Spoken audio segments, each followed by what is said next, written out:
잘 지내고 계세요? 네. 지금 여러분들은 무엇을 느끼십니까? 그리고 무엇을 생각하십니까? 지금을 살아간다는 것은 참 쉽지가 않죠.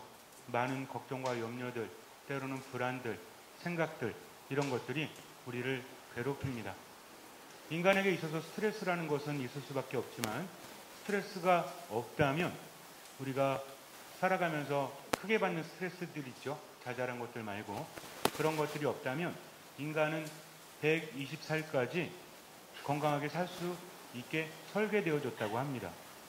참 대단하죠. 그러니까 여러분들은 앞으로 몇 년 동안 건강하게 행복하게 사실 수 있는 거예요? 120살 빼기 지금의 나이를 하면 된다는 거죠. 제 얘기가 아니라 메모리 코드라는 책을 보면 거기에 굉장히 유명한 어떤 박사가 여러 가지 근거를 들어서 우리에게 이야기해주고 있죠. 그러니까 인간은 원래 어떻게 만들어졌다? 우리가 믿고 있기에는 영원한 생명을 누리게 만들어졌죠. 하느님 안에 머물 때. 그런데 하느님 안에 머물지 못하니까 한계를 지닌 것이 아닙니까? 죄라는 것이 그런 거거든요.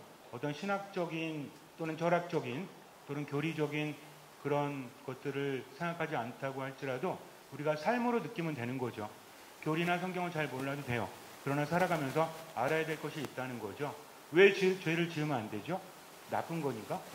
물론 윤리적으로 나쁜 거니까 그렇지만 우리에게 있어서 신앙적으로 죄를 지으면 안 되는 이유가 뭐죠?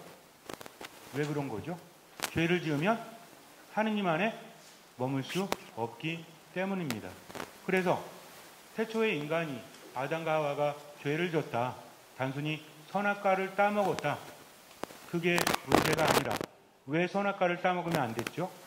하느님께서 따먹지 말라고 하셨기 때문입니다. 그 열매가 어떤 종인지가 중요한 게 아니에요. 하느님께서 하지 말라고 한 것을 했기 때문에. 왜 그렇게 한 거죠? 여러 가지 이유가 있지만 하느님께 불순종했죠. 왜 그렇습니까? 교만했기 때문이죠.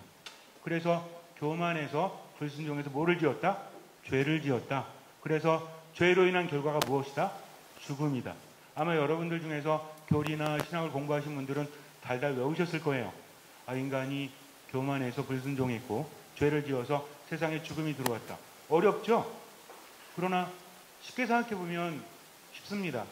하느님의 말씀을 거역하는 게 뭐다? 이게 불순종이라는 거죠. 근데 왜 그랬습니까? 하느님과 같아지려고 했다. 이게 뭡니까? 교만이라는 거죠. 교만은 뭐냐면 나는 좋은 대학교 나왔고요. 나는 돈이 많고요. 나는 능력이 좋고요. 이게 교만이 아닙니다. 그것도 교만의 일종일 수 있지만 교만의 본질이라는 것은 하느님과 같아지려고 한다. 하나님과 같아지려고 한다는 것은 무엇입니까? 그분의 말씀을 따르지 않는다는 거죠. 어떤 이유 때문에? 예를 들어서 저는 자신이 없어서요. 저는 못나서요. 하느님 당신 말씀 따르지 못하겠습니다. 교만입니까? 아닙니까? 교만이라는 거죠. 어떻게 본다면 저 사람은 교만하지 않잖아요. 라고 생각할지 모르겠지만 아니라는 겁니다. 어떤 말을 하든 어떤 행동을 하든 하나님의 뜻을 따르지 않으면 그게 뭐다? 이게 불순종이요. 이게 교만이라는 거죠. 주님, 저는요. 저 사람을 용서할 수 없습니다. 제가 얼마나 많은 상처를 받았는데 저 사람을 용서할 수 있겠습니까? 지금 용서한다고 할지라도 저 사람은 계속 나를 괴롭힐 겁니다. 그러니 저는 용서하지 않을 겁니다. 교만이에요, 아니에요? 이것도 교만이라는 거죠. 새롭게 보자는 겁니다. 나 잘났다라는 그런 저차원적인 것이 교만이 아니라 어찌되었든지 간에 하나님의 뜻을 따르지 못한다면 그것은 교만이다. 그러면 어떻게 해야 되죠? 나에게 상처를 준 사람을 쉽게 용서할 수 있나요? 어떻게 보면 솔직한 거죠. 용서할 수 없습니다. 용서하지 않는 것이 아니라 용서할 수 없다는 거죠. 그러면 교만할 수밖에 없나요? 아니죠. 주님, 도와주십시오. 당신의 도움이 없이는 저는 아무것도 할 수 없습니다. 지금 저는 저 사람을 용서할 수 없어요. 그러나 당신 안에 머물기를 원합니다. 주님, 제게는 불가능하지만 당신께는 모든 것이 가능하니 저를 치유해 주십시오. 그리고 이끌어 주십시오 하고 뭐 할 때? 기도할 때 그 사람은 겸손해진다는 거죠. 예수님은 어떻게 기도하셨죠? 겟세마네 동산에서 당신에게 다가올 순환과 고통을 생각하면서 예수님은 아버지 이 잔을 제게서 거두어 주십시오. 그러나 제 뜻대로 마시고 아버지 뜻대로 하소서. 몇 번 기도하셨죠? 3번 기도하십니다. 기도 중에 너무 괴롭죠. 기도가 안 되는 거예요. 그래서 제자들에게 왔더니 제자들은 자고 있죠. 나와 함께 깨어서 1시간만 기도해다오. 내 마음이 괴로워 죽을 지경이다 하면서 3번을 기도하셨다는 겁니다. 예수님조차도 3번이나 기도하셨다는 것은 너무나 힘들었다는 거죠. 그럼에도 불구하고 뭐 하셨다? 기도하셨다. 즉 내가 어쩔 수 없어서 하나님의 뜻을 따르지 못한다고 할지라도 그렇게 일방적으로 고집을 부리는 것이 아니라 뭐 할 때? 기도할 때, 멈추고 기도할 때 우리는 겸손한 사람이 된다는 것입니다. 그래서 여러분들이 그건 아셨으면 좋겠어요. 왜냐하면 어려운 신학적 내용을 알라는 것이 아니라 하느님과 같아지려고 교만해서 뭐 했다? 불순종했다. 그래서 결국은 뭐를 짓는다? 죄를 짓는다. 죄는 뭐죠? 하나님의 뜻을 거스르는 거죠. 그래서 어떻게 됐습니까? 더 이상 하느님과 함께 살아가지 못하게 되었다. 결국 인간은 어떤 존재가 되었다? 죽어야만 되는 존재가 되었다는 겁니다. 그래서 죄의 결과가 무엇이다? 이게 죽음이라는 얘기예요. 어렵게 우리가 말할 수 있지만 내용을 알면 그리 어렵지 않습니다. 세상에 죽음이 들어왔을 때 죽음은 결핍이죠. 죽음이라는 것은 하느님 안에 머물지 못하고 살아있지 못하는 겁니다. 행복은 살아있는 것입니까? 아닙니까? 행복은 살아있는 거죠. 기쁨도 살아있는 거예요. 즉 삶이 결핍되어진다는 것은 조금 어려운 말일 수 있지만 삶이 아니라 죽음으로 간다는 것은 어떤 의미죠? 기쁘지 않다는 얘기입니다. 행복하지 않다는 얘기죠. 점점 뭐가 떨어진다는 얘기예요? 생기가 떨어진다는 얘기입니다. 이 정도만 아시면 돼요. 그러니까 하느님 안에 머물지 못하니까 점점 어떻게 된다? 생기가 떨어지고 고통이 찾아오고 힘들어진다. 결국 죽음 앞에서 인간이 뭘 느끼죠? 죽음 앞에서 느끼는 게 기쁨일까요? 불안일까요? 불안이라는 겁니다. 우리 불안하죠? 절벽에서 밑에 보면 불안해요? 안 불안해요? 왜 불안하죠? 떨어지면 죽으니까 불안한 겁니다. 이게 죽음이랑 연관이 되어 있다니까요. 날카로운 게 내 눈앞에 있어. 칼이나 굉장히 큰 바늘이 내 앞에 있어요. 불안해요? 안 불안해요? 왜 불안하죠? 찔릴까봐. 찔리면 결국 어떻게 되는 거예요? 그럼 아프겠죠. 그러나 그 아픔의 끝은 무엇입니까? 죽음이잖아요. 그러니까 불안하다는 거죠. 단순히 육체적인 죽음뿐만 아니라 마음과 정신 안에서도 이 불안이 우리에게 많은 영향을 미치고 있다는 겁니다. 그 정체를 알아야 돼요. 일단 답부터 알려드립니다. 왜 불안하죠? 하느님 안에 머물지 못하기 때문에 그래요. 내 탓이든 다른 사람의 탓이든 마찬가지입니다. 살아가면서 하느님 안에 머물지 못한다는 것은 하느님의 뜻에 순종하지 못하니까 내 영혼이 알고 있는 거죠. 그러니 어떻습니까? 불안해지고 두려워지고 중심을 잡지 못한다는 것, 이것을 아시면 됩니다. 그래서 중요한 건 뭐다? 하느님 안에 머무는 거다. 한번 생각해 보세요. 우리가 죄를 짓다가 죄에 대해서 뉘우치고 하느님께 돌아가는 것을 뭐라고 부르죠? 회개라고 부르잖아요. 회개는 뭡니까? 하느님으로부터 멀어졌다가 다시 하느님께 돌아가는 거죠. 뭐를 뉘우치고? 죄를 뉘우치고. 뭐 때문에 하느님으로부터 멀어졌기 때문에? 죄 때문에. 그래서 회개라는 것도 그냥 죄를 뉘우치는 것이 목적이 아니라 하느님 안에 머무는 것, 하느님께 돌아가는 것이 회개의 목적이다. 그래서 신앙이라는 것은 무엇보다도 누구와 함께 사는 거다? 하느님과 함께 사는 거다. 믿음이 있을 때 뭐가 일어납니까? 기적이 일어난다라고 하죠. 우리는 믿음을 많이 갖고자 합니다. 그럼 믿음이 뭐죠? 이루어진다, 이루어진다. 몇 번 하면 믿음이 되죠? 한 10,000번 하면 믿음이 되나요? 믿음이라는 것은 내게 능력이 있기 때문이 아니라 기적은 누구께로부터? 하느님께로부터 옵니다. 그것을 가능하게 하는 것이 믿음이라는 거죠. 무슨 얘기냐면 믿음이 있는 사람은 누구 안에 머문다? 하느님 안에 머물고 기적이 일어난다는 겁니다. 그 사람이 대단하기 때문이 아니라 믿음이 있는 사람에게 하느님께서 함께 하시기 때문에 하느님의 힘으로 기적이 일어난다는 거죠. 그래서 믿음이라는 것은 누구와 함께 살아가는 거다? 하느님과 함께 살아가는 거다. 여러분들이 미사를 하는 이유가 무엇입니까? 하느님 안에 머물기 위해서죠. 내가 그분 안에 있고 그분이 내 안에 있기 위해서입니다. 여러분들이 오늘 함께 모여서 함께 하느님을 찬양하고 이렇게 미사를 봉헌하고 강의를 듣는 이유도 뭐죠? 하느님 안에 머물고자 한다는 거죠. 우리는 바라는 것들이 많이 있죠. 하느님께 여러 가지를 바랍니다. 뭘 바라십니까? 돈 바라세요? 괜찮아요. 돈 바라면 어떻습니까? 그 나쁜 건 아니죠. 건강을 바라십니까? 가끔 이런 게 있어요. 신자분들에게 건강을 바라십니까? 네라고 대답하십니다. 행복을 바라십니까? 네라고 대답하세요. 돈을 바라십니까? 그러면 잘 대답을 안 해. 그럴 필요가 뭐가 있습니까? 내게 필요한 거 하나님께 청하는 건 당연한 거죠. 청하는 건 자유입니다. 받는 게 이제 다른 거죠. 여러분도 하나님께 돈을 바라십니까? 괜찮아요. 건강을 바라십니까? 괜찮아요. 행복을 바라십니까? 괜찮죠. 근데 내가 청하는 대로 하나님 주십니까? 그럴 때도 있지만 아닐 때도 있다는 거죠. 그럼 하나님 계신 거예요? 안 계신 거예요? 우리는 너무나 일방적이죠. 고집을 부립니다. 내가 생각하는 대로 이루어지지 않으면 왜 그렇지라고 생각을 해요. 무엇이 옳으냐 무엇이 그르냐에 대해서 객관적으로 출발하는 것이 아니라 이미 선입견을 갖고 있다는 거죠. 어쩔 수 없습니다. 나쁜 게 아니에요. 사람은 익숙한 게 편한 겁니다. 여러분들은 어떠세요? 제가 예전에도 그런 말씀을 드렸지만 어떤 손녀가 할머니에게 할머니는 다시 돌아갈 수 있다면 할아버지 만나기 전으로 돌아갈 수 있다면 할아버지랑 결혼하실 거예요? 손녀가 기대한 대답은 뭐였어요? 아니 이거였죠. 근데 할머니가 그럼 그러는 거예요. 기대한 대답이 아니니까 할머니에게 물었습니다. 할아버지가 그렇게 좋으세요? 아니. 그러면 왜 돌아가면 할아버지랑 다시 결혼하실래요? 그랬더니 할머니가 하시는 말씀이 그놈이 그놈인데 모르는 놈 만나서 힘든 것보다 아는 놈 만나서 익숙한 게 낫다라고 이야기했다고 합니다. 농담이겠죠.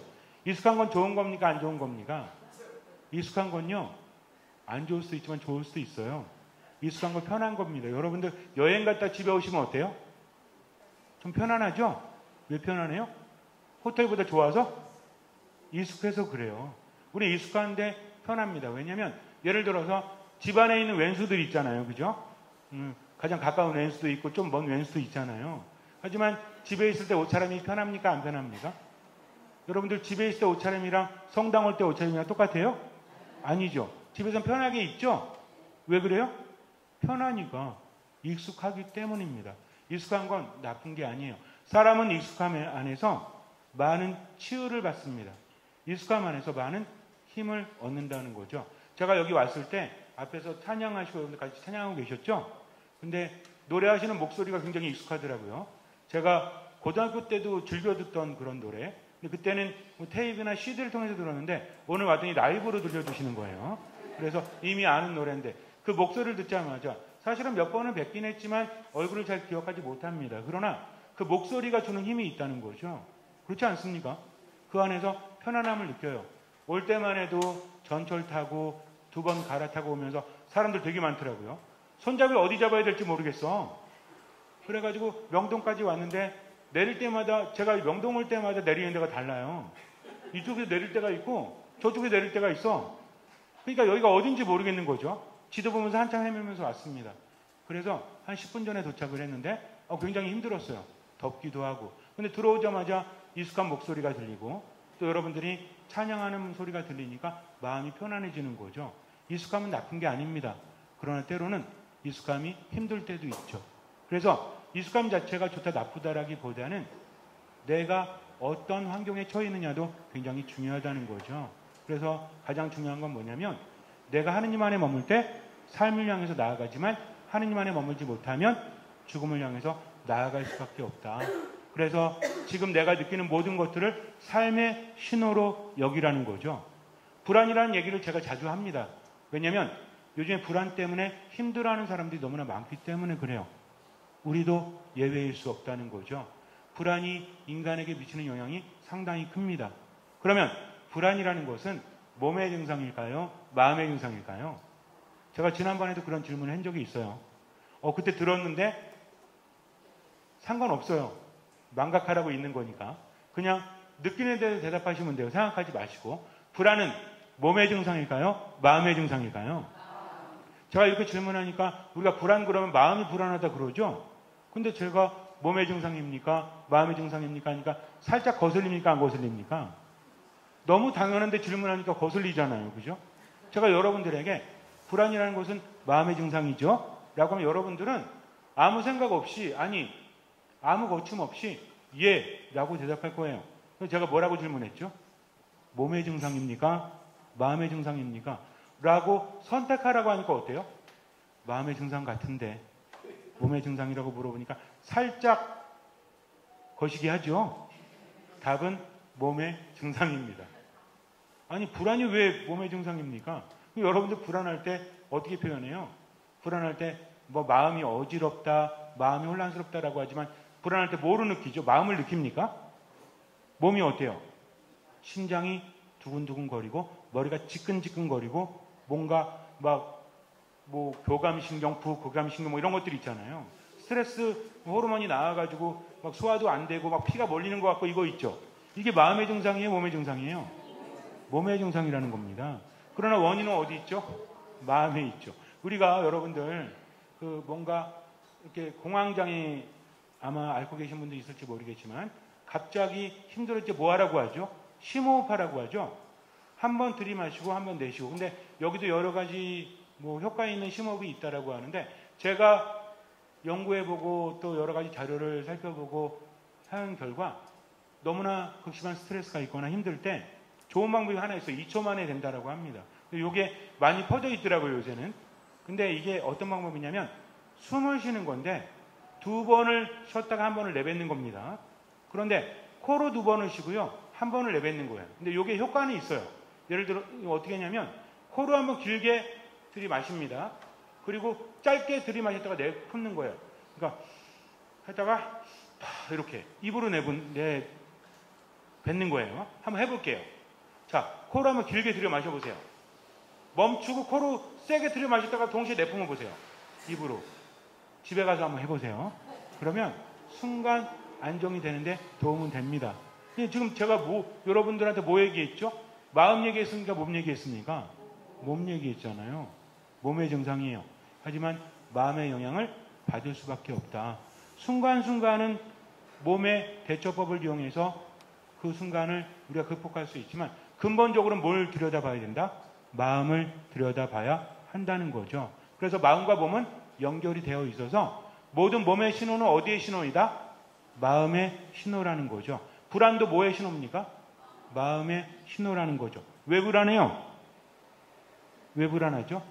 사람마다 상황은 다르지만 결국 하느님 안에 머물지 못하기 때문이다.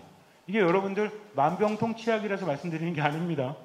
우리가 어쨌든 하느님 안에 머물 때 그것이 무엇인지. 하느님 안에 머문다라고 하면 여러분들 어떤 생각이 떠오르세요? 계명을 지켜야 되고 주의를 지켜야 되고 미사를 봉헌해야 되고 원수도 사랑해야 되고 이런 게 떠오르십니까? 하느님 안에 머문다는 것을 우리가 어떻게 생각하느냐, 어떻게 느끼느냐는 하느님과의 관계 안에서 형성이 되어진다는 거죠. 우리는요, 많은 경우에 하느님을 위해서 뭘 하려고 해요. 그런데 하느님은 당신을 위해서 뭘 하려고 하기보다는 당신에게 의지하기를 바라십니다. 당신 안에 머물기를 바라신다는 거죠. 우리가 청하는 대로 하느님께 받을 수 있다는 믿음은 어디서 올까요? 이런 믿음이라는 것은 그냥 반복해서 오는 것이 아니라 삶의 체험을 통해서 오는 겁니다. 우리가 사람을 만날 때도 그렇죠. 저 사람은 좋은 사람, 저 사람은 나를 좋아하는 사람, 나를 싫어하는 사람, 내게 필요한 사람, 이거 뭘로 느끼죠? 첫인상으로? 처음 보자마자 이 사람은 앞으로 3년 동안 나를 좋아할 것 같아요. 이 사람은 앞으로 5년 동안 나를 싫어할 것 같아. 아세요? 모르죠. 처음에는 마음에 안 들었어. 쳐다보는 것도 마음에 안 들고 말하는 태도 아주 싸가지 없고. 근데 사귀다 보니까 어때요? 진국이야. 그 친해지는 경우도 있죠. 처음에 지금은 생각이 안 나시겠지만 옛날에 학생 때 한번 생각해 보세요. 학기 초가 되었을 때 막 모이지 않습니까? 이렇게 친구들 사귀려고. 나중에 친해지는 애들은 어디 있어? 처음에 만났던 애들이 나중에 친해지나요? 아니잖아요. 살다 보니까 이런저런 사건을 겪고 우여곡절을 겪고 나서 친해지는 사람은 따로 있지 않아요? 여러분들 절친 있죠? 하긴 뭐 지금은 절친을 생각하기엔 너무 많은 나이일지 모르겠지만 어쨌든 절친 그러면 떠오르는 분이 있다면 처음부터 친했습니까? 아니라는 거죠. 하느님과의 관계도 마찬가지입니다. 하느님과 관계를 맺으면 맺을수록 그분을 알게 되고요.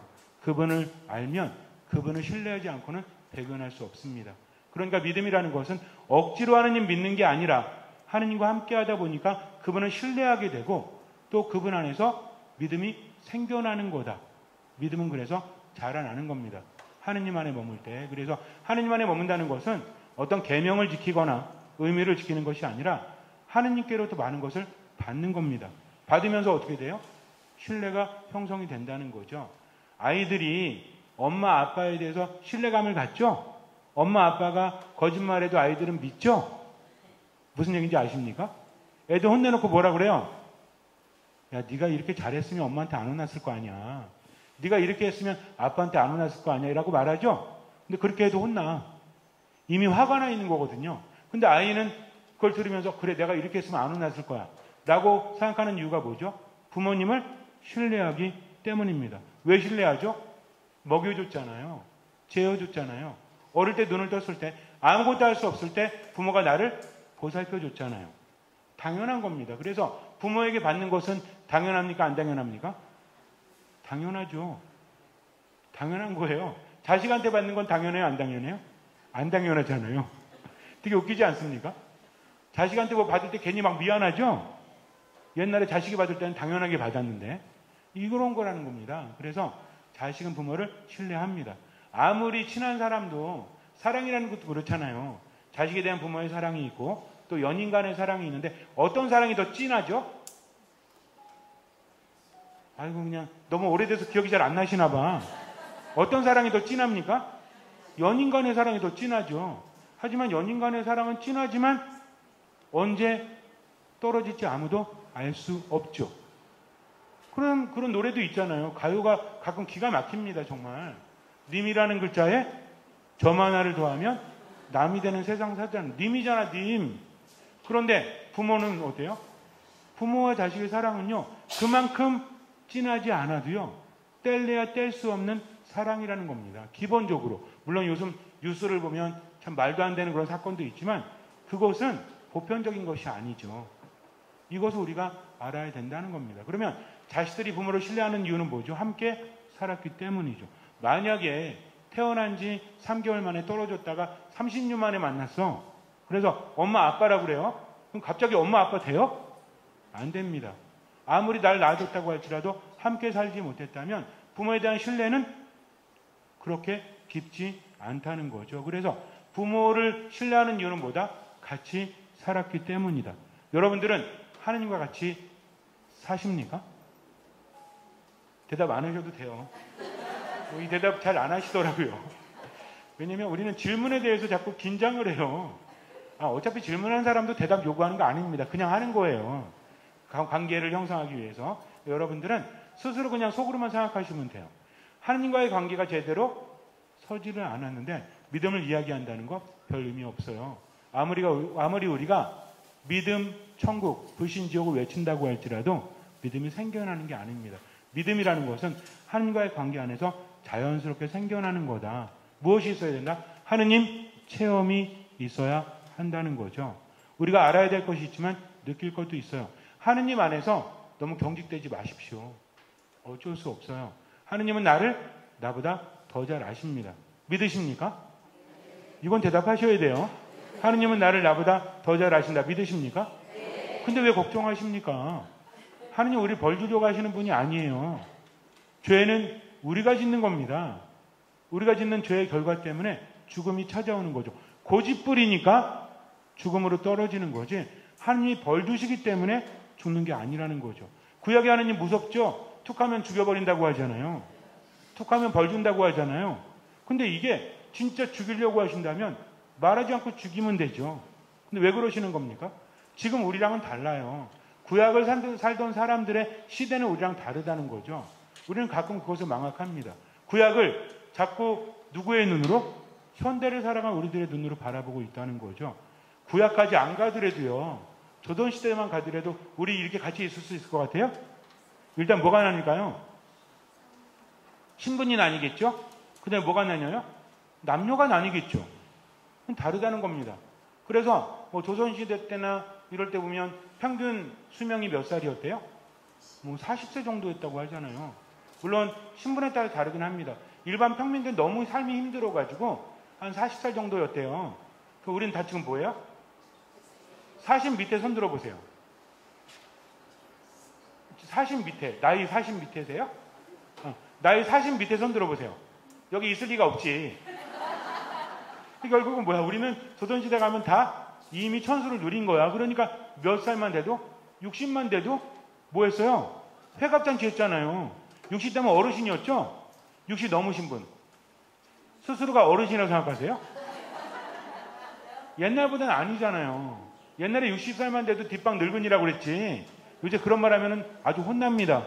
60도 한창이라는 거죠. 저도 몇 년 안 남았어요. 근데 이게 생각해 본다면 지금이랑 다르다는 거죠. 그러면 구약은요, 지금부터 3000년 전이랑 어찌 같습니까? 하느님께서 하신 말씀을 현대인의 시야에서 받아들이려고 하니까 문제가 된다는 거죠. 문학적인 표현이면 우리가 알아야 됩니다. 시대적 한계가 있다는 것을 알아야 된다는 거죠. 하느님께서는 왜 자꾸 겁주시죠? 뭐 하라고? 회개하라고. 뉘우치라고. 누구 안에 머물라고? 하느님 안에 머물라고. 여러분들, 구약 성경은요, 신약 성경도 마찬가지지만 주제는 간단합니다. 내 안에 머물러라예요. 나를 떠나지 말라예요. 나를 믿고 살아가라 이겁니다. 그러니까 가장 중요한 건 뭐냐면 예수님께서 우리가 하신 말씀이 있죠. 나를 먹어라. 나를 마셔라. 내 음성을 알아들어라. 나를 따라오너라. 나는 길이요 진리요 생명이다. 나는 착한 목자다. 나는 포도나무요 너희는 가지다. 이게 다예요. 즉 하느님을 신뢰하고 그분 안에 머물러라. 이게 뭐다? 이것이 신앙이라는 거죠. 함께 한다는 것은 무엇입니까? 여러분들 함께 가실 때 예를 들어 지금 우리가 잘 모르잖아요. 서로. 지금은 한국에 있고 또 우리가 편안한 곳에 있으니까 서로 일체감을 잘 못 느끼죠. 근데 만약에 지금 이 상태로 갑자기 순간이동이 돼가지고 이스라엘로 갔어. 갑자기. 지금 강의하고 미사 끝났는데 밖에 나가봤더니 예루살렘이야. 그러면 여러분 누구부터 찾을 것 같아요? 이게 실제감이 잘 안 느껴지시나? 지금은 끝나면 다 어디 가실 거예요? 집에 가시잖아요. 근데 끝나고 딱 갔더니 예루살렘이야. 그럼 누구부터 찾으실래요? 저를 찾겠죠. 밑도 끝도 없이 저를 찾겠죠. 왜? 그나마 신부가 아는 사람이잖아 지금. 갑자기 예루살렘인데. 그러면 우리가 모이잖아요. 그때부터 우리는 특별한 관계가 됩니다. 왜? 우리 서로 모르지만 다른 데는 더 모르니까. 이게 함께하는 겁니다. 그러면 10년을 함께하고 20년을 함께한 사람은 다를까요? 같을까요? 다를 수밖에 없죠. 하느님과 함께한다는 것은 이겁니다. 하느님은 낯설어. 그냥 하느님에 대해서 얘기하라고 그러면 자꾸 뭘 주신다, 뭘 안 주신다. 하느님 얘기하라고 하잖아요. 그러면은 뭐 우리 그런 거 하느님 뭐 증거하고 뭐 간증하고 하느님에 대해서 이야기하는 거 잘 들어보면 다 무슨 얘기인지 알아요? 병이 나았어. 돈을 많이 벌었어. 다 이런 얘기야. 물론 이 얘기도 중요합니다. 근데 누구 얘기가 빠졌어요? 하느님 얘기가 빠졌어요. 물론 그분들이 표현을 잘 안 해서 그럴지 모르겠지만 여러분들에게 있어서 하느님이 계신가? 하느님이 안 계신가? 왜 나를 도와주지 않으시나라는 생각을 하기 전에 하느님은 나에게 누구인가를 먼저 생각하시기 바랍니다. 그러면 많은 것들이 달라진다는 거죠. 첫 번째 말씀드렸죠. 하느님은 나를 나보다 더 잘 아신다. 그러니 걱정할 필요 없다. 어차피 숨겨도요. 다 아신다는 거죠. 여러분들 자식 키울 때 한 초등학교 3학년 이런 애들이 거짓말할 때 있죠. 저도 옛날에 거짓말 많이 했어요. 무슨 뭐 물체주머니 뭐 이런 거 있잖아요. 준비물 뭐 사 먹으려고 맨날 똑같은 거 엄마는 모르겠지 하면서 그런 거 있잖아요. 뭐 정과 산다 그러고 뭐 산다 그러고 그 엄마는 알아요 몰라요? 알잖아요. 그래가지고 나중에 한 말씀 하시죠. 불량식품 너무 많이 사 먹지 마. 다 아시는 거죠. 하지만 엄마니까 넘기는 겁니다. 어느 정도 이제 그 정도는 여유를 두시는 거죠. 하나님 마찬가지예요. 우리가 숨겨봤자 다 아십니다. 숨길 필요 있어요 없어요? 없다는 거죠. 그러니 하느님은 참으로 편안하신 분입니다. 우리를 기다리시는 분이라는 거죠. 여기서 중요한 게 있습니다. 그렇다면 하느님 안에 머물면서 우리가 어떻게 살아가야 되는가? 우리 인간을 지배하는 여러 가지가 있는데요. 그 중에 하나가 생각이죠. 우리는 생각을 하며 세상을 살아갑니다. 하나는 느낌이에요. 이 두 가지가 우리들의 마음을 많이 바꾸어 놓는다는 거죠. 이 마음은 어디하고 연결이 되어 있다? 몸과 연결이 되어 있다. 그래서 몸에서 느껴지는 불안이라든지 이런 것들은 다 하나의 무엇이다? 신호이다. 마음에서 내 마음이 지금 안정을 찾지 못한다는 신호라는 것을 알아야 됩니다. 그러면 어떤 특징이 있냐면 불안한 사람은요. 지금을 살아가지 못해요. 자꾸만 앞을 내다봅니다. 희망이라는 것을 만들어가면서 살아간다는 거죠. 인간은 희망이 없으면 살 수 없거든요. 그러니까 희망을 만드는 겁니다, 스스로. 그래, 내 이름은 나아질 거야. 근데 내일 안 나아졌어요? 그럼 어때요? 또 내 이름은 나아지겠지. 라고 하면서 언제를 자꾸만 놓치는 거예요? 지금을 놓친다는 거죠. 희망은 필요합니까? 필요하지 않습니까? 희망은 필요합니다. 그런데 희망만 가지고는 살아갈 수 없다는 거죠. 무엇을 놓친 희망은 의미가 없다? 지금을 놓친 희망은 의미가 없다는 거죠. 왜냐하면 자꾸 미래에 대한 희망을 갖잖아요. 근데 지금이 그거하고 자꾸 엇갈리잖아요. 그럼 뭐가 더 커져요? 내일이면 우리 집에 있는 왼수가 나아지겠지라고 생각을 했어요. 근데 오늘 하나도 안 나아졌어. 그럼 내일은 나아질까요? 점점 안 나아지니까 얄미워요, 안 얄미워요? 얄미워지는 겁니다. 내가 설정한 앞과 너무 다르니까. 여러분들이 오늘 이거 끝나고 좋은 사람 만나러 가요. 어디로 가는데 약속 시간이 뭐 끝나고 가서 한 6시쯤 만난다. 근데 여유 있게 출발을 했습니다. 근데 차가 밀리거나 아니면 전철을 몇 번 놓쳐가지고 늦을 것 같아요. 근데 그 사람 만나러 가는 시간에 늦는 거잖아요. 기분이 좋아요, 안 좋아요? 기분이 나빠지겠죠. 불안해지겠죠. 화가 나겠죠. 내가 전철 타려고 그랬는데 누가 새치기 하고 날 못 탔어. 그럼 어떤 생각이 들어요? 이런 생각이 들겠죠. 지금 어떻게 됩니까? 망쳐지고 있다는 거죠. 내가 분명히 앞으로 1시간 뒤에 어디 있어야 되는데 거기 있지 못한다는 그런 불안감이 나를 더 힘들게 한다는 겁니다. 이걸 잘 생각하셔야 돼요. 나아지겠지라는 것이 지금 나에게 힘을 줄지 모르겠지만 현실은 배반을 해요. 하나도 안 나아져요. 그러니 뭐가 더 커져요? 실망만 더 커집니다. 스트레스가 더 커진다는 거죠. 왜? 지금을 제대로 살아가지 못하기 때문이죠. 우리는 그래요. 자꾸만 회피하려고 합니다. 자꾸만 잊으려고 해요. 그러나 지금을 회피해서는 내일이 온다 안 온다? 오긴 오는데 좋지 않게 올 수밖에 없다는 거죠. 하느님은 언제를 살아가라고 하십니까? 지금을 살아가라고 하십니다. 누구와 함께? 하느님과 함께. 그래서 내 생각과 느낌에 대해서 다시 한번 생각해 보셔야 되는데 하느님 안에 머문다는 것이 무엇인지를 우리가 정말 잘 알아야 돼요. 근데 너무 경직되어 있어요. 가끔은 이런 생각을 합니다. 특히 미사 때마다 제 탓이요, 제 탓이요, 제 탓이요 그러니까 다 내 탓해야 되는 것 같아. 그러니까 이야기하라고는 어떤 얘기하는지 아세요? 단체라든지 어디 문제가 생겨서 해결하려고 모이잖아요. 그러면은 일단 자기 잘못부터 얘기해. 저도 잘한 거 하나도 없는데요. 그런데 하면서 할 말 하는 거지. 무슨 얘기입니까? 우린 기본적으로 내 탓을 먼저 해야 돼. 하지만 목적은 그게 아니잖아요. 목적은 누구 탓하고 싶은 거예요? 네 탓하고 싶은 거지. 근데 말을 좀 쉽게 풀어가기 위해서 일단 내 탓을 하는 거죠. 그리고 거기다가 뭣도 곁들이죠? 상대방 칭찬도 곁들이잖아요. 딴 거 다 잘하세요. 근데 요것만 못해. 사실 하고 싶은 말은 뭐야? 요거잖아.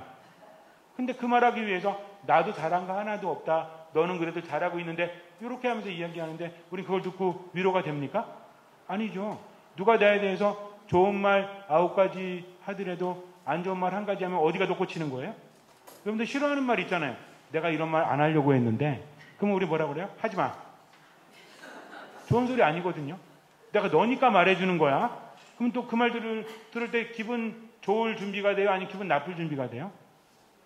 기분 나쁠 준비 되잖아요. 벌써 분위기가 그러니까. 그럴 때는 하는 게 좋아요? 안 하는 게 좋아요? 여러분들 말할 때요. 이런 말 하지 마세요. 이거 너니까 내가 말해주는 거야. 이거 다른 사람들이 이렇게 생각하는데 내가 말 안 하려고 했는데 하지 마세요. 그냥 말하세요. 그냥 말하면 아무것도 아닌 게 그 말하면 상당히 기분 나쁜 게 됩니다. 우리의 마음이라는 것이 그렇다는 얘기죠. 그러니까는 말도 잘해야 되는데 내 탓이요 내 탓이요 하는 것도 마찬가지로 그냥 내 탓이요를 먼저 해야 되니까 합니다. 근데 심한 경우에는 다 내 탓인 거야. 어떻게 내 탓이야? 우리 집 아이가 아픈 것도 누가 죄가 많아서? 내가 죄가 많아서. 내가 죄가 많아서 우리 집이 잘 안 돼. 애가 아파. 내 딸도 아팠는데 손녀도 아파. 그럼 누가 죄가 많아서? 내가 죄가 많아서. 내가 죽이려니래요. 상담하다 보면 상당히 많은 분들이 이런 생각을 하고 있습니다. 그럼 하느님은 어떤 분이세요? 물론 뭐 3대, 4대까지 벌하신다고 하니까 그거 듣고 성경에서 듣고 싶은 것만 듣는 거지. 그래서 죄를 지으면 3대, 4대까지 안 좋으니까 하느님이 그렇게 무서운 분이니까 내가 죄를 지으면 우리 죄 없는 내 자식이나 손주까지도 안 좋은 건가? 근데 하느님은요. 잘하면 1000대까지도 복을 주신다고 합니다. 3대, 4대 너무 얼매이지 마세요. 하느님은 3대, 4대까지도 벌하시는 분입니다. 그러나 복을 줄 때는 어디까지 주신다? 1000대, 10,000대까지 주신다는 거죠. 무슨 얘기가 하고 싶으신 거예요? 벌 주는 하느님이 아니라 복을 주시는 하느님을 이야기하고 싶으신 건데 우린 뭐만 들어요? 자꾸만 벌만 듣고 있다는 거죠. 근데요, 재밌는 게 뭐냐면 내 탓이 제일 쉬워요. 이게 제일 쉬우니까 그러고 있는 겁니다. 답을 찾아야 되는데 누구 탓하면 돼? 내 탓하면 돼. 근데 내 탓했을 때 그 사람이 내 탓했는데 나도 그 사람 탓하잖아요? 그럼 기분 나빠해요. 아, 이게 왜 이렇게 됐지? 내 탓이야. 그래서 제가 그래 네 탓이야 그러면 어때요? 뭐라고? 이렇게 말해요. 아, 네 탓이라며. 나도 네 탓이라고 말했는데. 그러니까 정말 자기 탓을 하면서도 진짜로 자기 탓으로 여기는 게 아니라 그래야 편하기 때문입니다. 인생은 편하게 살면 돼요, 안 돼요? 편하게 살면 안 돼요. 때로는 편하게 살아야 되지만. 그래서 뭐든지 내 탓하면 된다, 안 된다? 안 된다. 그게 가장 쉽다고 해서 선택하면 안 된다는 거죠. 선인장이 있습니다. 선인장이 키우기 쉬운 식물이라고 하죠. 선인장은 왜 키우기 쉽죠? 저는 선인장을 죽여본 적도 있어요. 선인장을 잘 몰라가지고 물을 맨날 줬거든. 근데 선인장은 맨날 물 주면 안 되잖아요. 키우기 쉬운 게 아니라 그렇게 키워야 되는 거예요. 말이 잘못된 겁니다. 맨날 물 안 줘도 돼가 아니라 맨날 물 주면 안 된다는 것이. 저한테 말씀하셨거든요. 선물해 주시면서 선인장 맨날 물 안 주셔도 돼요 라고 했어요. 맨날 물 안 주셔도 돼요는 맨날 물 줘도 된다는 겁니까? 안 된다는 겁니까? 자, 우리말이 어렵죠?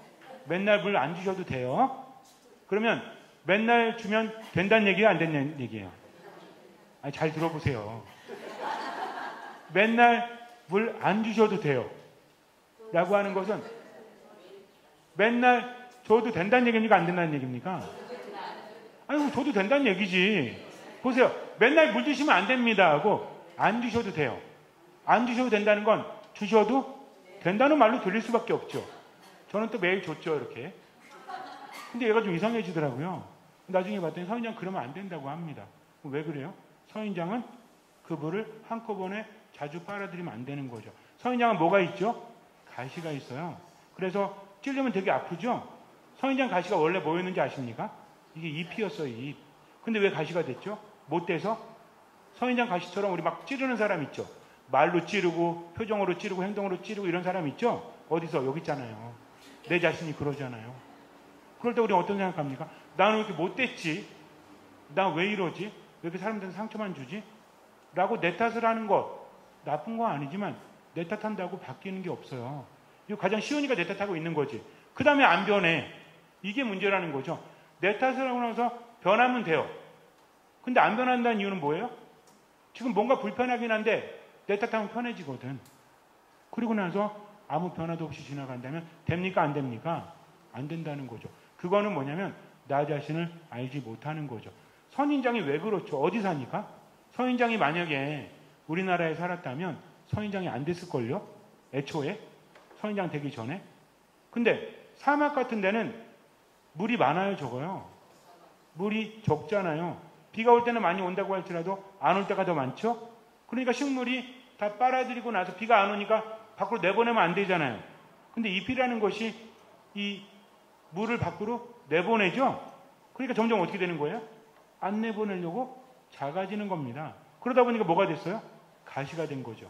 또 사막 같은 데는 식물뿐만 아니라 동물도 마실 게 별로 없죠? 동물이 어디서 마실 것을 섭취하겠어요? 식물 뜯어 먹겠죠. 거기 수분이 있으니까. 근데 이파를 자꾸 뜯어 먹으니까 못 뜯어 먹게 해야 될 거 아니에요? 여러분들 선인장 같은 경우에 아무리 목말라도 뜯어 먹겠습니까, 그거? 못 뜯어 먹지.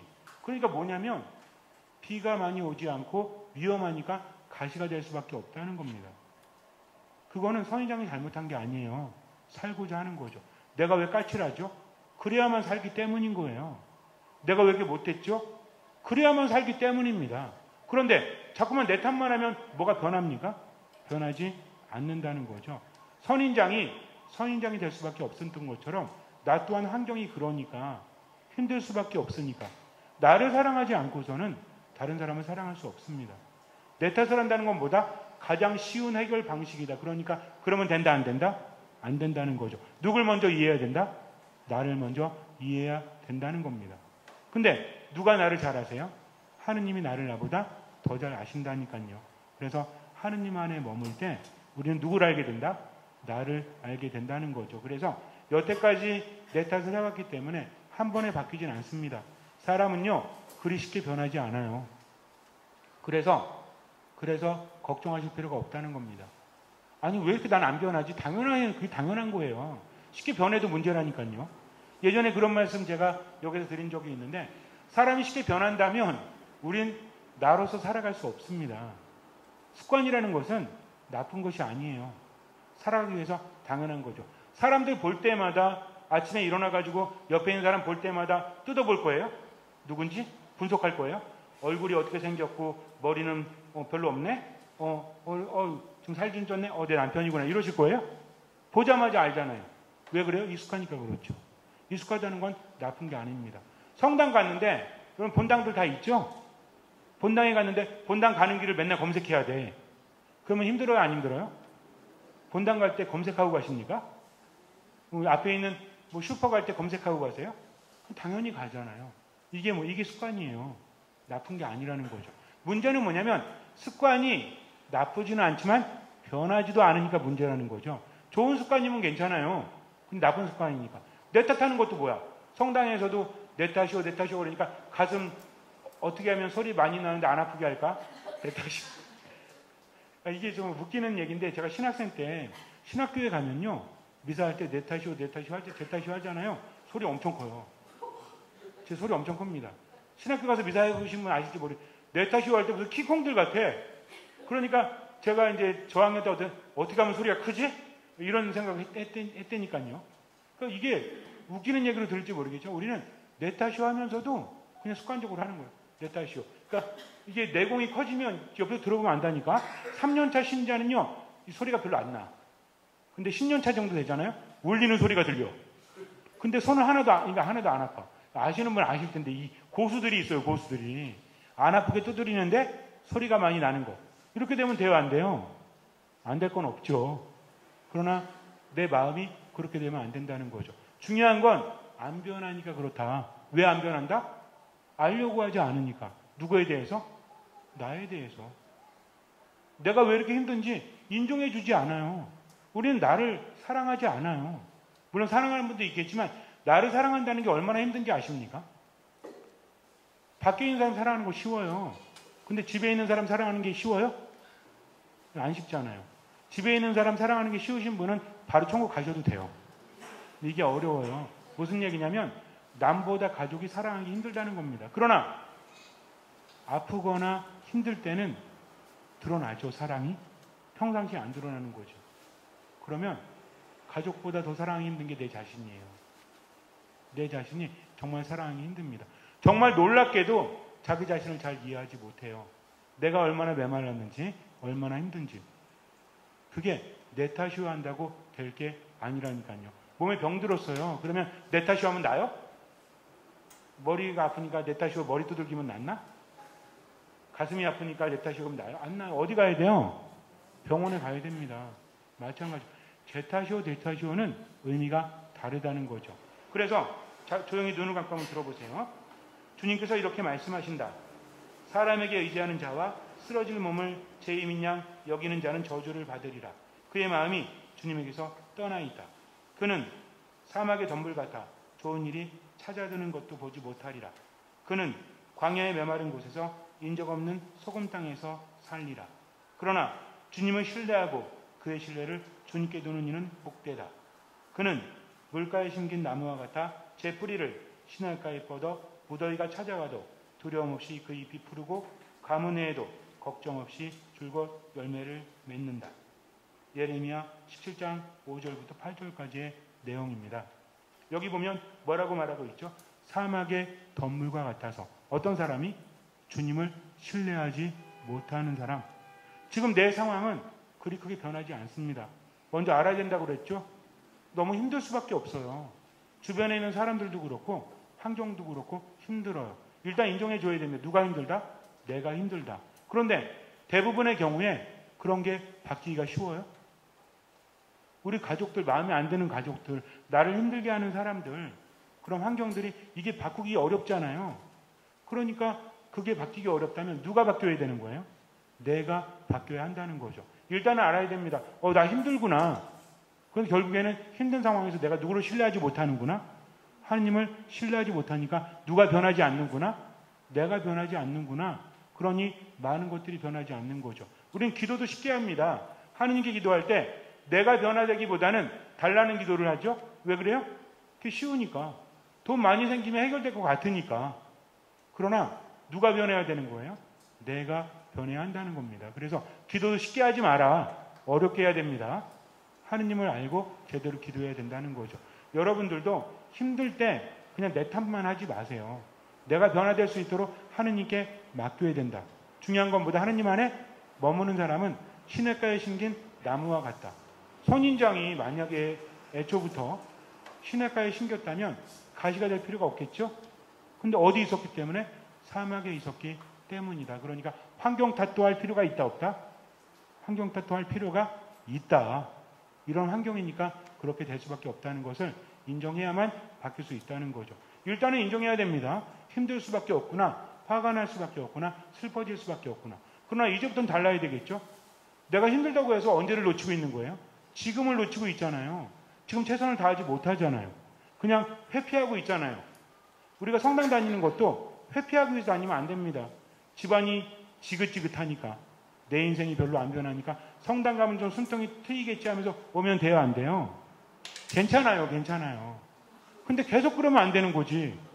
무슨 얘기인지 아시겠습니까? 하나님께 위로받는 거 필요해요. 때로는 피하는 거 필요합니다. 그러나 근본적으로 이 정도면 됐다라고 했을 때, 여러분들이 피곤할 때 자는 거 좋죠? 누워갖고 자잖아요? 그러면은 한 100시간 자라 그러면 좋아요, 안 좋아요? 100시간 자본 적 있어요? 100시간 동안 못 일어나게, 그럼 어떻게 될 것 같아요? 허리 아파 죽을걸요, 아마? 그러니까 너무 피곤할 때는 자야 돼요. 근데 충분히 자고 난 다음에 어떻게 해야 돼요? 다른 걸 해야죠. 하느님 안에 머무는 것도 이겁니다.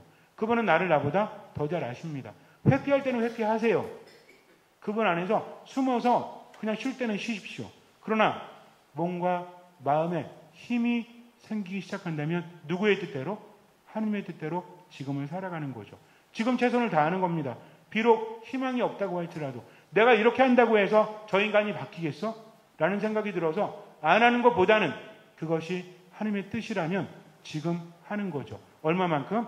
할 수 있는 만큼. 인생이란 게 그래요. 생각대로 펼쳐집니까? 정말 그렇지 않아요. 나는 정말 이게 당연하다고 생각을 했는데 당연한 게 아니에요.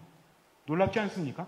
결과적으로는 알 수 있지만 일이 진행될 때는 알 수 없다는 거죠. 명심하셔야 됩니다. 세상이라는 것은 원래 그래요. 그래서 100% 있어요, 없어요? 제가 키우던 강아지가 아팠어요. 특별히 아픈 거 없었는데 어느 날 이렇게 만져보니까 종양 같은 게 있더라고요. 병원에 데리고 갔더니 유선 종양이래, 이게. 그래가지고 별로 안 아픈 거 하는 것 같아요. 요만했거든요. 근데 이게 좀 퍼질 수도 있는데 악성일 수도 있고 이게 그냥 뭐 악성이 아닐 수도 있대요. 근데 악성이면 폐나 간에 전이가 되면 죽는데요. 일단 어떻게 해야 됩니까? 그랬더니 일단은 유선을 다 걷어내야 된대요. 암놈이거든요. 여기를 다 쬐가지고 걷어냈어요, 이렇게. 제 마음이 얼마나 아파요? 근데 이게 중요한 게 아니에요. 이게 만약에 악성이면 마음의 준비를 하셔야 되는데 수술했는데도 불구하고 이걸로 끝나는 게 아니라 뭘 기다려야 돼요? 조직검사 결과를 기다려야 됩니다. 조직검사 결과가 오늘 나왔어요. 제가 거의 열흘 동안 기도하고 그 집에 없으니까 맨날 부르잖아요. 얘 이름이 도로시거든요. 도로시가 뭐냐면 도로테아. 도로테아 세례명 가지신 분들 기분 나빠하지 마세요. 도로테아가 뭐냐면 하느님의 선물이라는 뜻이에요. 히라버로. 도로시, 영어로는 도로시라고 하죠. 하느님의 선물이잖아요. 도로시 불렀거든요. 근데 얘도 없는데 자꾸 불러요, 제가. 도로시, 아무 대답을 하지 않아. 사제관에서. 병원 갔지? 라고 기다리는데 계속 조마조마한 거예요. 전화해서 검사 나왔나요? 아직 안 나왔는데요. 확률이 어떻게 됩니까? 그랬더니 뭐라 했는지 알아요? 50대 50이래. 아니, 세상에 50대 50이 어디 있어요? 말이 돼, 이게? 그게 무슨 얘기예요? 만약에 저한테 괜찮을 겁니다 했다가 혹시 여기 의사분 계십니까? 아니면 간호사분 계십니까? 말하기 제일 쉬운 게 뭔지 50대 50이야. 왜 그런지 알아요? 만약에 괜찮다고 했는데 안 괜찮아 봐. 그럼 나 원망할 거 아니에요. 그러니까 저도 상담할 때 그래. 신부님 제가 앞으로 한 달 안에 좋아질까요? 안 좋아질까요? 제가 뭐라는지 아세요? 50대 50이에요. 그래야 할 말이 있으니까.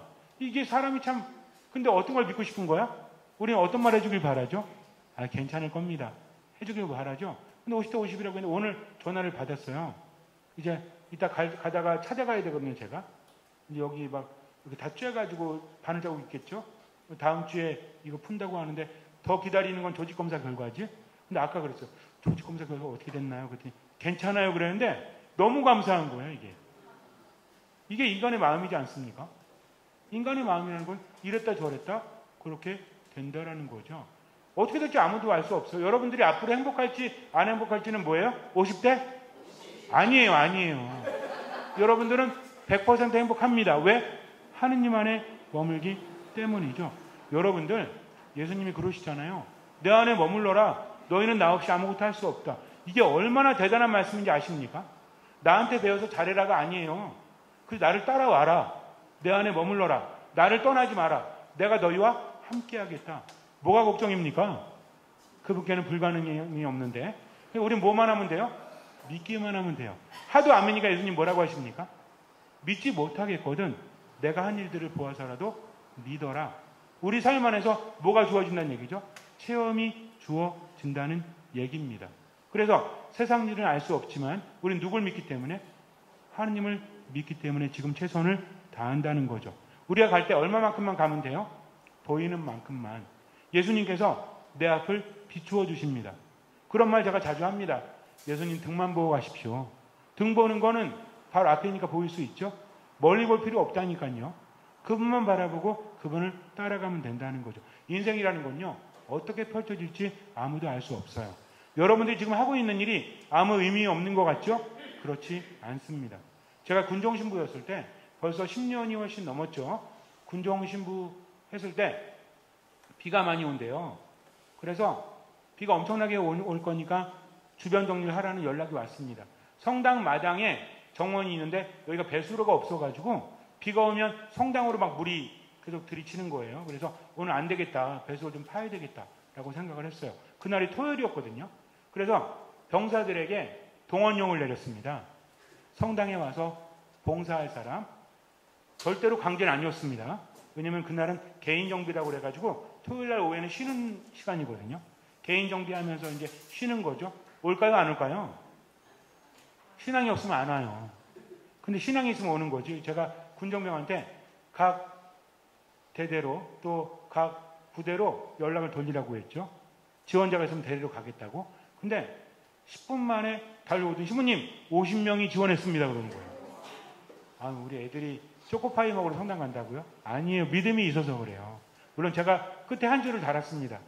작업하는 이들에게는 맥주와 치킨과 피자를 무한 공급한다. 외부에서 공수한. 이거는 한 줄을 달긴 했지만 설마 그것 때문에 왔을까요? 뭐 때문에 온 거예요? 신앙심 때문에 온 거죠. 저는 지금까지도 믿고 있습니다. 어쨌든 50명이 왔어요. 그래가지고 삽을 다 나눠줬죠. 그리고 땅을 파는데 제 생각에는 그 4시까지는 맞춰야 돼요. 이게. 저녁에는 또 일과가 있잖아요. 그래서 한 1시 정도에 모여가지고 땅을 파는데 땅이 잘 안 파지는 거예요. 땅이 단다는 게 아니라 밑에 돌이 많더라고요. 이 삽으로 돌 있는 땅을 판다는 거 되게 힘든 겁니다, 이거. 저는 한 2시간이면 끝낼 것 같고 이제 맥주하고 치킨이랑 피자 먹여가지고 보내면 참 좋겠다는 생각을 했죠. 근데 이거 문제는 뭐냐면 작업을 밤새도록 해도 안 끝날 거야, 이게. 그럼 내일 비 오면 어떻게 돼요? 난리가 난 거지. 근데 애들은 또 어쨌든 하면 줘야 되니까 저는 생각은 이제 지금 복잡해지는 거죠. 어떡하지 그러고 있는데 갑자기 탱크 소리가 들려요. 그 탱크 그 돌아가는 거 뭐라고 하죠? 무한궤도라고 하죠. 무한궤도. 무한궤도 들어보셨어요? 탱크 보면 이렇게 돌아가잖아요. 이렇게 밑에 바퀴. 철로에 두두두두 밟으면서 가잖아요. 이게 무한궤도라고 하고 계속 도니까 무한궤도 소리가 들리는 거예요.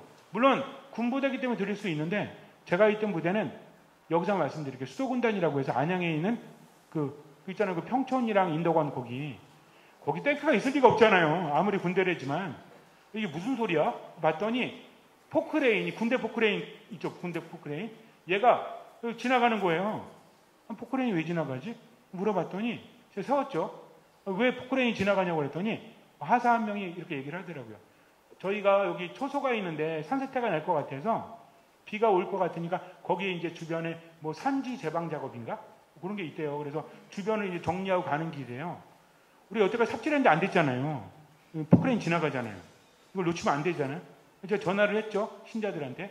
간부 신자들한테. 그때 다행히도 군단장도 신자였고요. 참모장도 신자였고 어쨌든 별이 7개 장소 돌침 데는 아니고요. 신자들 별을 다 합치면 한 7개 정도 됐어요. 전화를 다 돌렸지. 저 포크레인 놓치면 안 되니까. 근데 포크레인 점점 멀어져 가는 거예요. 이렇게. 저 가면 안 되는데. 토요일날 오후잖아요. 원래 토요일날 오후에 작업하면 안 되거든요. 근데 지금 긴급하니까 한 거야. 얘 들어가면 나오겠어요? 이거는 아무 별 안에 대통령이라도 꺼집어낼 수 없거든요. 근데 이렇게 가다가 이거 안 되나 보다 그랬는데 갑자기 멈추더라고요. 이렇게 돌더니 다시 성당으로 오더라고요. 그래서 물어봤죠. 어쩐 일이냐고 했더니 연락이 왔대요, 지금. 그래서 그 비가 많이 올 것 같으면 성당에 그걸 좀 도와주라고. 포크레인이 앞에 있는 배수를 파는데 뭐죠? 이효리 노래 중에서 뭐 just 10 minutes란 노래 있나요? 뭐 10분 안에 내 것이 되는 시간 10분 막 그러잖아요. 10분 안에 끝났어요. 그러니까 한 2시간 넘게 삽질을 했는데 거의 3%도 못 했거든요. 근데 포크레인이 10분 안에 끝내고 갔어요. 제가 닭 2마리 줬거든요. 이렇게 가져가서 먹으라고. 50명이 2시간 동안 삽질했는데 포크레인이 10분 안에 몇 번 푸니까 끝나고 가더라고요. 저는 그때 알았어요. 포크레인 앞에 삽질하는 게 이런 거구나. 우리 그런 말 하죠. 번데기 앞에서 주름 잡는다. 공자 앞에서 문자 쓴다. 저는 정말 그때 뼈저리게 느꼈어. 이게 그거구나. 그러면은 우리가 했던 삽질은 의미가 없었을까요? 저 이런 생각을 합니다. 아니에요. 삽질을 하지 않았다면 지나가는 포크레인도 볼 수 없었을 겁니다. 그날은 토요일 오후거든요. 오늘처럼.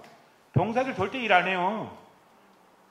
물론 신앙시대에 왔다고 생각하지만 신앙심은 한 70%, 나머지 30%는 맥주와 피자와 치킨 정도는 됐겠죠. 근데 그렇다고 할지라도 이게 가망성이 없었지만 지나가는 뭘 봤죠? 포크레인 봤잖아요. 만약에 삽질을 하지 않았다면 포크레인을 보는 일도 없었을 거다. 즉 삽질 자체가 목적한 바는 이루지 못했지만 그로 인해서 새로운 상황이 펼쳐지는 계기가 되었다는 거죠. 인생이란 이렇습니다. 하느님께서 하시는 것은요. 전혀 다른 방식으로 하신다니까요. 이해할 수 없어도 어떻게 하면 돼요? 따라하면 돼요. 하느님이 하라고 하시면 그렇게 하면 됩니다. 예전에 텔레비전을 보는데 어떤 오디션 프로그램이 있던 것 같아요. 어떤 사람이 나와서 그림을 그리더라고요. 이렇게 6개 되는 그런 어떤 도화지는 아니고 무슨 판넬 같은 거에서 그림을 그리더라고요. 근데 그 시험관들이 땡땡 하잖아요. 조금 있으면 한 사람이 땡 그리는 거예요. 또 한 사람이 땡 그래. 5명이 있는데 4명이 땡 그랬어. 이 사람이 계속 그리는데 제가 봐도 이게 말이 안 되는 그림이야. 다 진짜 못 그렸어요. 근데 갑자기 이 사람이 하지 말라고 하더라고요. 근데 그림 그리는 사람 되게 웃기게 생겼거든요. 근데 이 사람이 하지 말라고 하더니 그림을 이렇게 모으더니 확 뒤집었거든요. 달리는 말인데 되게 멋있는 말이에요. 그러니까 이게 무슨 얘기냐면 화폭 6개에다가 제각기 다르게 그린 거야. 무슨 얘기인지 아시겠습니까? 근데 이걸 모았더니 뭐가 됐어? 말이 됐어. 달리는 말이 됐다니까요. 근데 이게 말 그림도 그냥 이 말 그림을 이렇게 띄어서 그린 게 아니라 어떤 건 거꾸로 그리고 어떤 건 제대로 그리고 하니까 떨어져 있을 때는 완전히 이게 다른 그림이었다니까요. 합쳐지니까 어떤 그림이 돼요? 말 그림이 돼요. 그러니까 이 심사위원들이 X표 했잖아. 되돌릴 수가 없잖아요. 그러니까 한 명 남은 사람이 그 사람 권한으로 아주 특별한 걸 주더라고요. 이런 겁니다. 모르는 사람이 볼 때는요, 뭐 하는 짓거리인지 알 수가 없죠. 그러나 결과를 보니까 어때요? 대단하다는 겁니다. 우리는 분명히 알아야 돼요.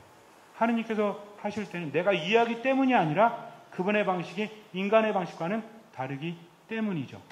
그래서 때로는 이해할 수 없어도 우리는 그분을 신뢰하기 때문에 어떻게 하면 된다? 믿고 따라가면 되죠. 원수를 사랑하려고 하면 어떻게 하면 돼요? 원수 사랑하면 되죠? 이게 쉬워요? 어렵죠. 그럼 뭐 하면 돼요? 기도하면 돼요. 아까도 말씀드렸지만 나 못합니다. 이게 뭐예요? 이게 교만이에요. 겸손은 무엇이다? 하느님 하겠습니다. 얼마만큼? 할 수 있는 만큼. 그러나 저는 다 할 수 없으니 나머지는 당신 게 맡깁니다. 하고 언제를 살아가면 돼요?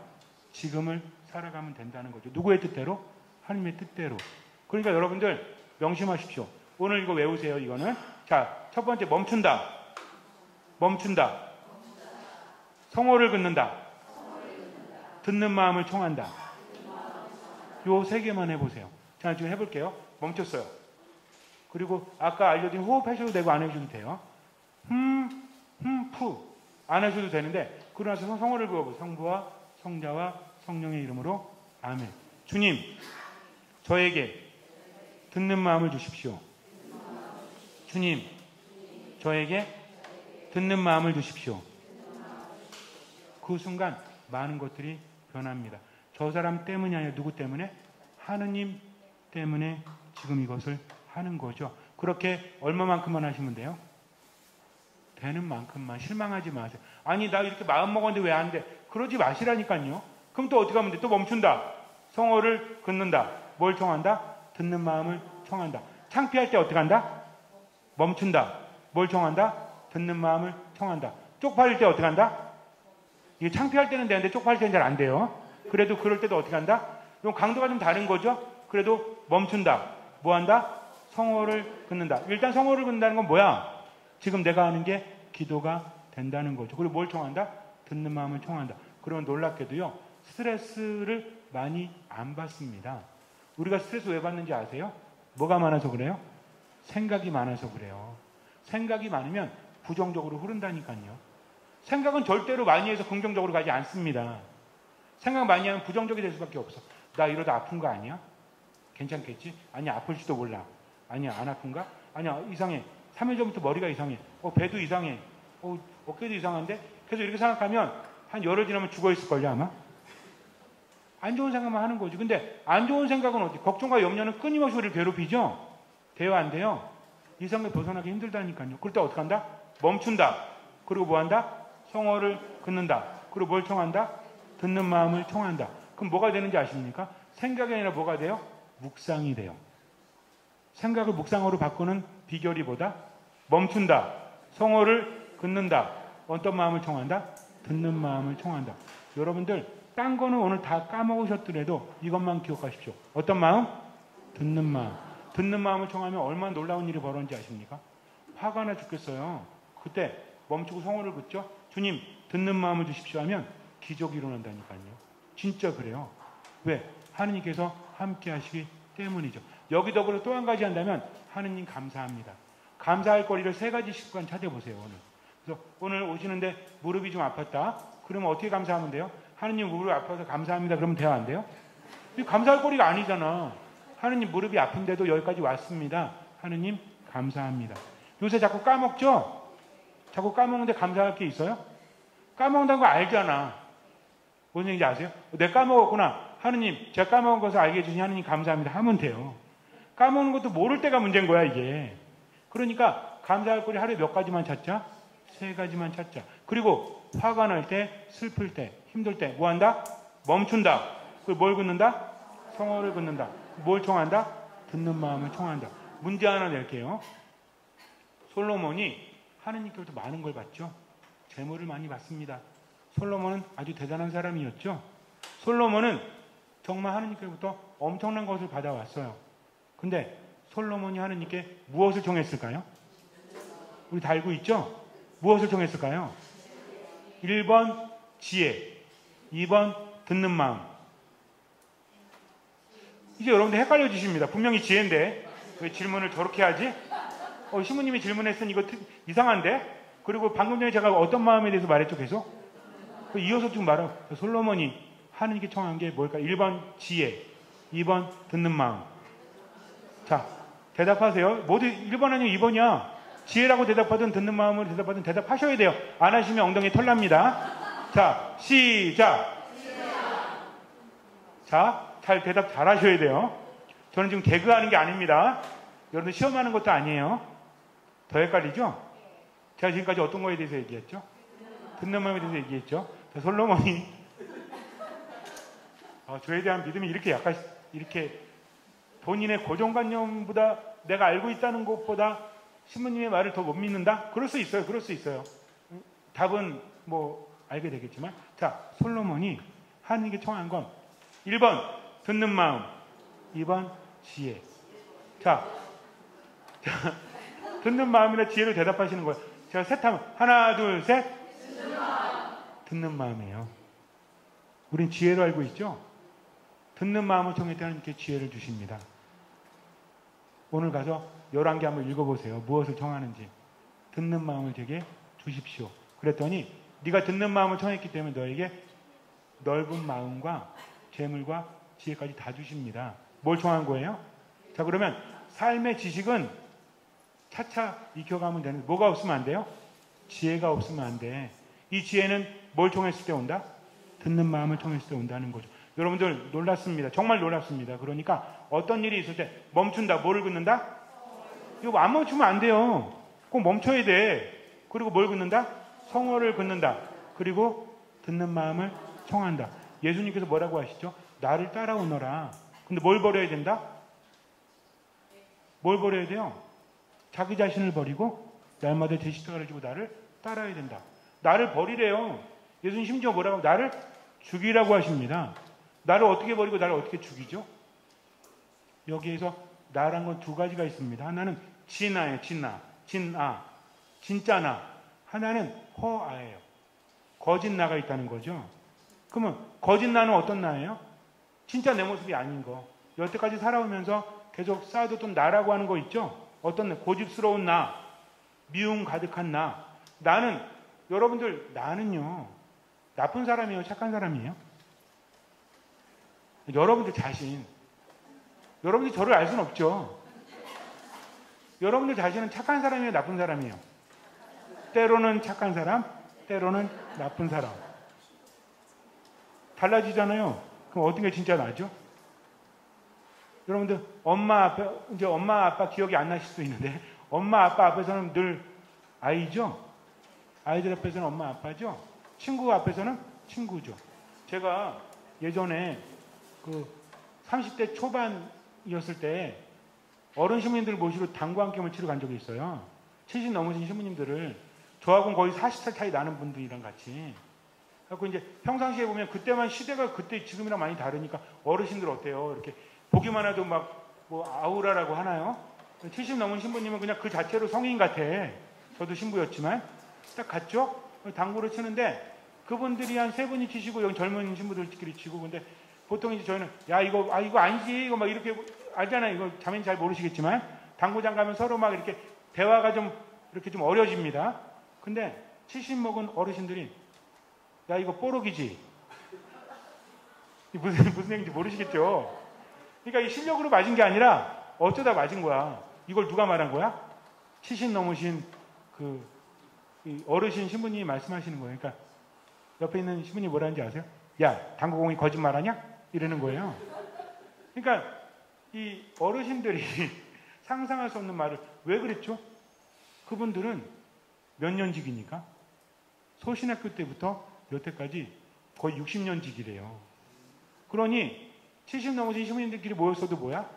그냥 친구인 거예요. 동기인 거예요.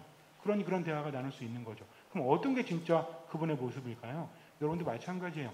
내 모습은 때론 착하죠? 때론 나쁘죠. 그러니까 내 안에 거짓 나가 있어요? 없어요? 그러고 싶지 않은데 그렇게 되는 나가 있죠. 이거를 버리는 것이 맞습니다. 이것을 내려놔야 한다는 거죠. 근데 이게 구분할 수 있어요? 구분이 안 되죠. 그러니 어떻게 하면 돼요? 뭘 청하면 돼요? 듣는 마음을 청하면 돼요. 자, 답은 하나입니다. 오늘 어떤 마음을 청하면 돼요? 듣는 마음을 화가 날 때 나 화가 났네? 참아야지. 안 참아진다니까. 생각하지 말고 뭐의 기회로 삼아라? 기도와 묵상의 기회로 삼아라. 어떻게? 성호를 긋는다. 그리고 듣는 마음을 그 전에 뭐라고 했죠? 멈춘다. 뭘 긋는다? 성호를 긋는다. 뭘 청한다? 듣는 마음을 청한다. 그러면 많은 것들이 변합니다. 그 다음부터는요, 듣는 게 계속 익숙해져요. 하나님의 말씀도 새롭게 들린다는 거죠. 그러면서 누가 변해요? 내 삶이 변하는 거죠. 스트레스가 많아질까요? 아니면 적어질까요? 스트레스가 적어집니다. 왜? 내가 단단해지기 때문이죠. 내 안에 뭐가 있기 때문이에요? 중심이 있기 때문이라는 거죠. 그러니까 하나님께 뭔가를 청할 때는 주변이 변하기를 바라는 것보다 하나님은 나를 나보다 더 잘 아신다. 하나님은 나를 나보다 더 사랑하시니까 누구보다 더? 나보다 더 걱정하실 필요가 없습니다. 그분은 벌 주시는 분이 아니에요. 나를 사랑하고 이끄시는 분입니다. 다만 뭐가 있을 때? 듣는 마음이 있을 때. 그래서 믿음은 어디서 온다고 그랬죠? 들음에서 와요. 들음은 그리스도의 말씀으로 이루어진다라고 하죠. 그래서 성경이나 교리 잘 몰라도 어떤 마음만 가지고 있으면 돼요? 듣는 마음. 이거 기억하세요. 굉장히 화가 났을 때 일단 화내기 전에 한번 해보세요. 멈춘다. 성호를 긋는다. 듣는 마음을 청한다. 요게 몇 초 걸릴까요? 한 2초? 2초 너무 빠르죠. 자, 멈춘다. 그럼 한 2초 지났겠죠? 성호를 긋는다. 그러면 한 5초 지났겠죠? 네, 듣는 마음을 청한다. 하느님 저에게 듣는 마음을 주십시오. 그러면 외롭지 않습니다. 힘들지 않습니다. 그 다음부터 변화가 있다라는 거죠. 이것은 여러분들의 몫이에요. 인생이라는 것은 알 수 없어요. 근데 왜 인생이 안 바뀌는지 아세요? 멈추니까. 회피하니까. 여기서 멈추면 아까 그 멈춤이랑 다른 겁니다. 멈춘다는 것은 아무것도 하지 않는다는 얘기죠. 하지만 우리가 멈춘 건 뭐 하기 위해서? 성호 긋기 위해서. 뭘 청하기 위해서? 듣는 마음을 청하기 위해서. 근데 대부분의 경우에는 멈추니까. 하나님의 뜻대로 움직이지 않으니까. 하느님은 뭐라고 하시죠? 움직이라고 하시잖아요. 누구한테? 아브라함한테. 아브라함이 몇 살이었는데? 100살인데. 아니, 애를 못 낳는데 하늘의 별처럼 애를 준대요. 그래가지고 약속하시죠? 그러면서 바로 주셨어요? 그렇지도 않아요. 아브라함이 문제야? 누가 문제예요? 아브라함은 어쩌다가 뭐 가능하다 쳐. 누가 문제예요? 사라가 문제지. 벌써 태가 다친 지 몇 년인데 무슨 애를 낳아요, 애를 낳기는. 근데 하늘의 별처럼 준대. 이거를 믿을 수 있어요? 사라가, 아유, 말이 돼? 웃었죠? 하나님 천사가 뭐라, 너 웃었지? 안 웃었어요. 너 웃었어. 아니, 안 웃었다니까? 너 웃었다니까? 아니, 너 웃었어. 그래갖고 애가 태어났는데 이름이 뭐예요? 이삭 뜻이 뭐예요? 그가 웃었다예요. 이게 이름이라니까? 사라도 못 믿었죠. 어떻게 믿어, 이걸? 내가 나이가 지금 거의 81인데 애를 낳는다고? 근데 하느님이 말씀하시면 이루어진다니까. 언제 이루어져요? 1년 후에? 10몇 년 후에. 이게 하나님의 뜻이에요. 말도 안 될 때 그렇게 되는 겁니다. 여러분 잘 아시겠지만 요한의 아버지가 누구죠? 지가리아가 자기 차례가 돼서 사제로서 분양하고 있었죠? 천사가 나타나서 야, 오랜 네 염원이 이루어졌어. 이제 아이가 태어날 거야. 하느님이 드디어 누려주셨어. 그러니까 기뻐해라 그랬더니 지가리아가 뭐라고 그러죠? 내 나이가 몇인데, 나야 그렇다 치더라도 내 아내 엘리사벳이 나이가 몇인데, 천사가 뭐라고 합니까? 야, 아니라니까. 하나님의 뜻이 이루어진다니까. 이래요? 너 때가 되면 이루어지기를 믿지 못했으니 그 일이 일어날 때까지 뭐가 된다? 벙어리가 된다라고 합니다. 하나님의 뜻은 이루어집니다. 중요한 건 뭐예요? 내가 거기 동참하느냐, 동참하지 않느냐 하는 거죠. 근데 성모님 어떻게 받아들였죠? 이 몸은 주님의 종입니다. 성모님은 솔직했죠? 저는 남자를 알지 못하는데 어떻게 그런 일이 있을 수 있겠습니까? 이 말이랑 지가리아가 한 말은 뭐가 차이가 있죠? 지가리아가 한 말은 말이 안 되나요? 아니, 나 할아버지고 나는 그렇다 치는데 내 아내 엘리사벳은 할머니인데 무슨 애를 낳습니까? 이거하고 이 몸은 처녀입니다. 어떻게 그 일이 이루어질 수 있겠습니까? 자, 그러면 여러분들 처녀가 애를 낳는 거하고 태가 끊긴 할머니가 애를 낳는 거하고 어떤 게 더 불가능하죠? 둘 다 불가능하죠. 이 중에 뭐 이게 우열이 있나? 둘 다 불가능하다니까. 하느님 보실 때는 가능한 거예요. 왜? 하느님께는 모든 것이 가능하기 때문에. 그러면 여러분들 성모님이 행복했던 이유가 뭔지 아십니까? 두 가지. 첫 번째는 하느님께서 함께 하셨기 때문입니다. 은총이 가득한 이여 기뻐하여라. 주님께서 너와 함께 계신다. 그래서 성모님이 행복한 이유는 첫 번째 주님께서 함께 하셨기 때문입니다. 두 번째가 뭔지 아세요? 이게 중요해요. 엘리사벳이 그러죠. 정령 복되십니다. 주님께서 하신 말씀이 이루어지라고 믿으신 분. 그러니까 무슨 얘기입니까? 첫 번째 하나님께서 함께 하시는 거고 두 번째는 하느님의 말씀이 이루어지라고 믿으셨기 때문에. 성모님 어떻게 하셨죠? 믿었으니까 최선을 다했다는 거죠. 우리도 마찬가지입니다. 걱정하지 마세요. 나는 성격이 왜 이렇지? 내 인생은 왜 이렇지? 생각하지 말고 뭐 해라? 묵상해라. 묵상은 뭐다? 하느님과 함께하는 거다. 외워두세요. 혼자 하는 건 생각이지만 하느님과 함께하는 건 뭐다? 묵상이다. 그러니 어떻게 해라? 멈춘다. 뭐 한다? 성호를 끊는다. 어떤 마음을 청한다? 이거 오늘 집에 가서 듣는 마음 까먹으시면 절대 안 됩니다. 듣는 마음을 청한다. 그때부터 하느님께서 함께 하시고 모든 것이 하나님의 뜻대로 변한다. 그러니 뭐만 다하면 된다? 최선만 다하면 된다는 거죠. 잠시 눈을 감으세요.